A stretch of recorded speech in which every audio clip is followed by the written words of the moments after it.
بسم الله الرحمن الرحيم نحمده ونصلي على رسوله الكريم صلى الله عليه وسلم أما بعد أعوذ بالله من الشيطان الرجيم بسم الله الرحمن الرحيم يا أيها الذين آمنوا كتب عليكم الصيام يا أيها الذين آمنوا كتب عليكم الصيام كما كتب على الذين من قبلكم لعلكم تتقون صدق الله العظيم. Alhamdulillah, Allah subhanahu wa ta'ala nous a adressé en disant Ya ayyuhal ladhina amanu, ô vous qui avez la foi, ô vous qui avez iman. Et ça c'est un titre, et le meilleur titre que nous pouvons avoir, c'est le titre de mu'min, de croyant. Et Allah subhanahu wa ta'ala dans ce verset nous dit que vous avez iman, que vous avez la foi. Et ce iman est le passeport pour le Jannah. Parce que sans cette foi, sans ce iman, nous ne pourrons pas entrer dans le paradis. Donc il faut comprendre que ce iman, c'est le passeport pour le Jannah.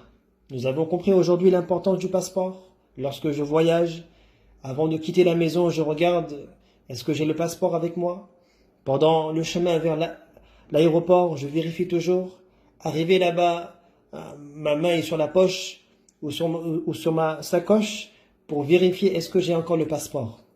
Et surtout quand une personne étrangère vient de recevoir son passeport français, comment il est heureux, comment il est content. Imaginez alors que ce passeport, c'est juste pour aller d'une destination vers une autre destination, d'un endroit à un autre. Alors que Allah subhanahu wa ta'ala nous a donné l'iman, et ce qui est le passeport du paradis sans document à fournir, sans effort. Nous avons obtenu l'iman, la foi.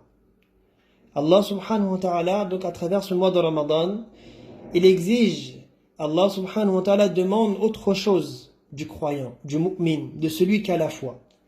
Kutiba alaykum as-siyam, on vous a prescrit le jeûne. Et on doit se poser la question. Pourquoi je dois jeûner? Pourquoi Allah subhanahu wa ta'ala il m'a ordonné de jeûner? Premièrement, pourquoi je jeûne? C'est très simple, parce que c'est l'ordre d'Allah. C'est la prescription d'Allah subhanahu wa ta'ala. Allah ta'ala m'ordonne de jeûner, je jeûne. Il n'y a pas de question. Je suis mu'min, je suis musulman, je suis musulman. Et un musulman veut dire que je me suis soumis. Et j'ai accepté d'être soumis à Allah subhanahu wa ta'ala. Aslamtu li rabbil alamin. Comme Ibrahim alayhi salam, il dit que je me suis soumis à mon Rabb, le maître, le Seigneur des univers. Lorsque Allah me demande de faire la salat, 5 prières, j'accomplis mes 5 prières. Lorsque Allah subhanahu wa ta'ala me demande de jeûner, j'accomplis, donc je jeûne. Allah subhanahu wa ta'ala me demande d'accomplir le hajj. Juste après le mois de Ramadan, il y aura le mois du hajj. Qu'Allah subhanahu wa ta'ala rouvre al-Haramayn al-Sharifayn, les terres sacrées, Makkah al-Mukarrama, al-Madinah al-Munawwara, pour qu'on puisse accomplir le hajj, insha'Allah ta'ala. Allah subhanahu wa ta'ala, par exemple, pour les femmes, pour les croyantes, pour les muslimat, pour les croyantes, les musulmanes, Allah subhanahu wa ta'ala a ordonné de s'habiller correctement, de se couvrir. Donc je n'ai pas de questions à poser, des questions à me poser. Mais pourquoi? Quelle est la sagesse? Je suis croyant, je suis musulman, j'accepte l'ordre d'Allah, les commandements d'Allah subhanahu wa ta'ala. Je jeûne parce que c'est l'ordre d'Allah. Et Allah subhanahu wa ta'ala veut nous faire comprendre que pourquoi vous devez jeûner. Quel est le but recherché? Qu'est-ce que Allah ta'ala attend de nous à travers ce jeûne? La'allakum tattaqun, afin que vous développez en vous at-taqwa, la piété, l'obéissance à Allah, et surtout de s'éloigner des péchés, de s'écarter des péchés. C'est ça le but de ce mois de Ramadan. Donc, regardez, il y a deux types de personnes. Nous, aujourd'hui, on pourrait dire il y a deux types d'amis. il y a un ami ou une personne qu'on connaît, si je vous pose la question, est-ce que tu connais un tel? Tu dis oui, je le connais de vue, je le connais à la mosquée. Il s'appelle comment? Ah, je ne connais pas, je le connais de vue. On ne connaît pas vraiment plus d'infos. Alors que la deuxième personne, deuxième type d'ami, c'est une personne que je connais très bien. Ah, lui, masha'Allah, elle, vraiment, ça c'est un ami d'enfance. Je le connais très bien, on est à l'école ensemble, on a une relation très proche. Quand cette personne, elle m'appelle, je peux être occupé. Masha'Allah, tout de suite, je décroche. Alors que la première personne, elle peut m'appeler. Si je suis occupé, jamais je vais décrocher. Parce que je ne connais pas vraiment qui est cette personne, pourquoi elle m'appelle. Donc ce sont deux relations. Allah subhanahu wa ta'ala, il veut une relation, comme on dit, une proximité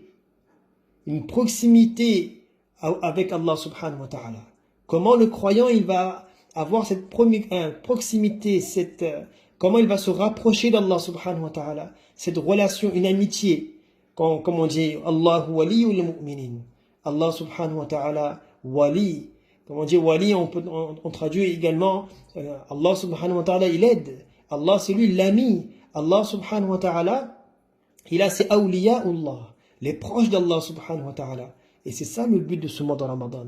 Avoir cette proximité avec Allah. C'est pas, nous aujourd'hui, on lève les mains. Il faut pas que ça soit dans ces cas-là où je lève les mains et que c'est une voix inconnue et que les anges, ils se disent, mais c'est une voix qui est inconnue. On ne connaît pas cette personne. Il faut plutôt que c'est une voix lorsque je lève les mains, je demande à Allah subhanahu wa ta'ala et que je suis parmi les privilégiés, parmi les favoris d'Allah subhanahu wa ta'ala. Et c'est ça le but de ce mois de Ramadan. La'allakum tattaqun.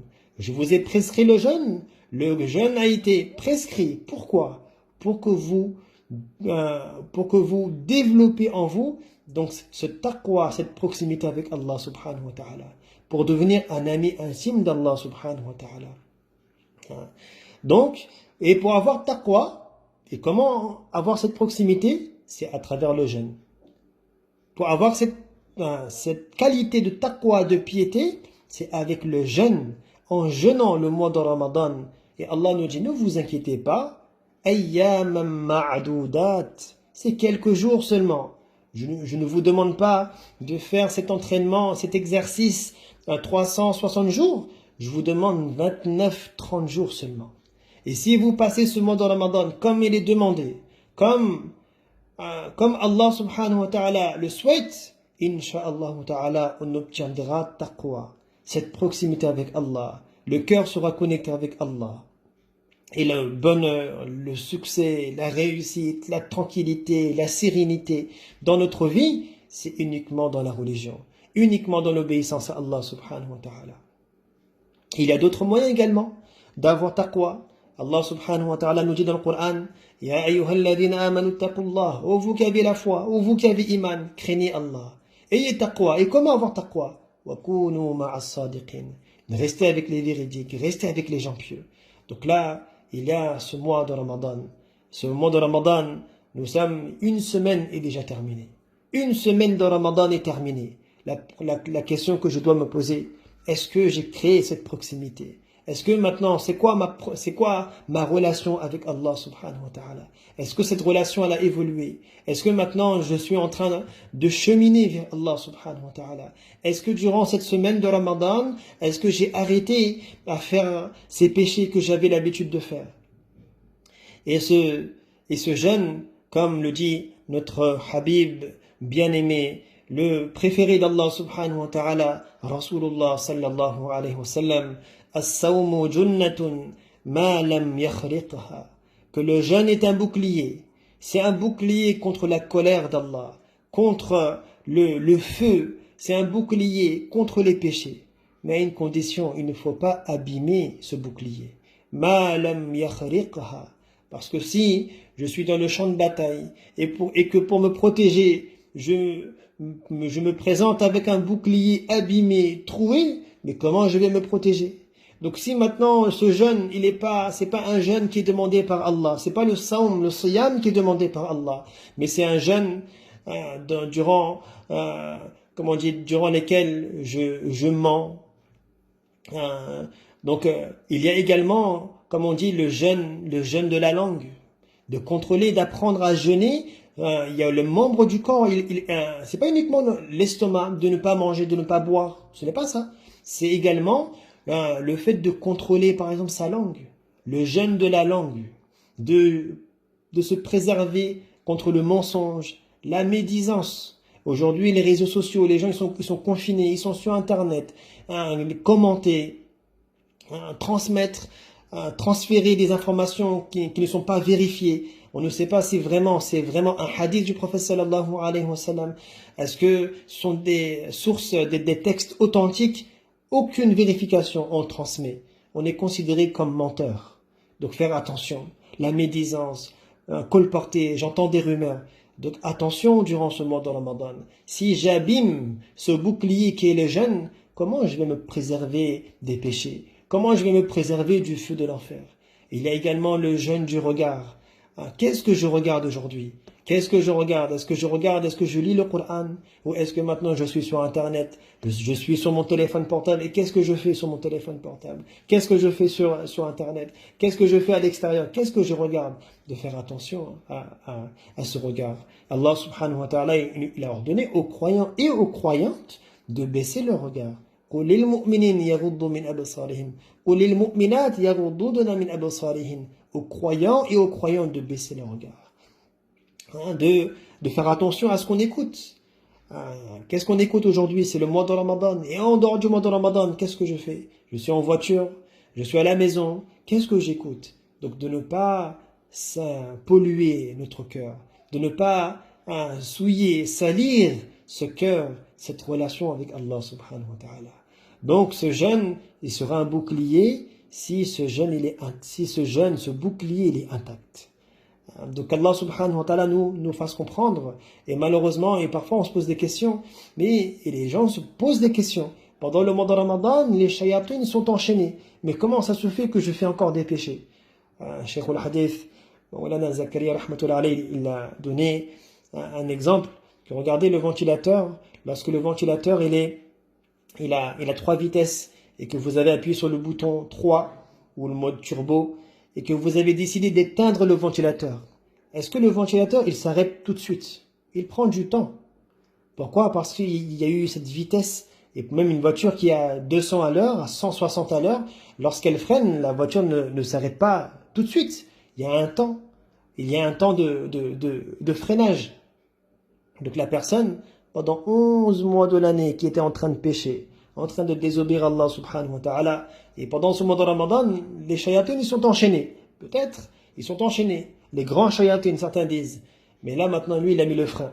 Mais le temps qu'il s'arrête, malheureusement, 29-30 jours seront terminés et ensuite, il recommence sa vie d'avant. Qu'Allah nous protège. Et donc, c'est ça le but de ce mois de Ramadan.